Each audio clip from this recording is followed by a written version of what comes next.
મહેસાણાથી મહત્વપૂર્ણ સમાચાર મળી રહ્યા છે કે મહેસાણામાં ચાંદીપુરા શંકાસ્પદ વાયરસનો મામલો પ્રકાશમાં આવ્યો છે।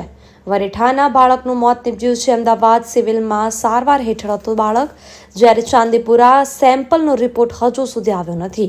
શંકાસ્પદ ચાંદીપુરા વાયરસથી પીડિત બાળકનું મોત નીપજ્યું છે, તો મહેસાણા જિલ્લામાં શંકાસ્પદ ચાંદીપુરા વાયરસથી પ્રથમ મોત નીપજ્યું છે।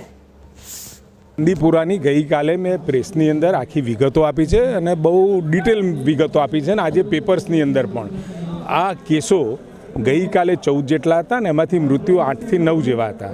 હવે કયા કારણોસર એ તો એની વિગતવાર તપાસ કરી અને ચાંદીપુરમનો જે રોગ છે સેન્ડ ફ્લાય એટલે કે રેતીની માખથી આ થતો રોગ, એ રોગ હજુ એના જે નમૂનાઓ ખરા એ આપણે પૂના મોકલ્યા છે।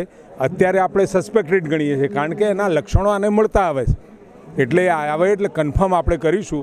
પરંતુ આ ચાંદીપુરમને મળતા પ્રકારનો એક રોગ અત્યારે પીડિયાટ્રિશિયનો આપણને કહી રહ્યા, જ્યાં આગળ અને ખાસ કરી મધ્ય ગુજરાતની અંદર આ રોગનું પ્રમાણ આપણને વધારે જોવા મળ્યું છે।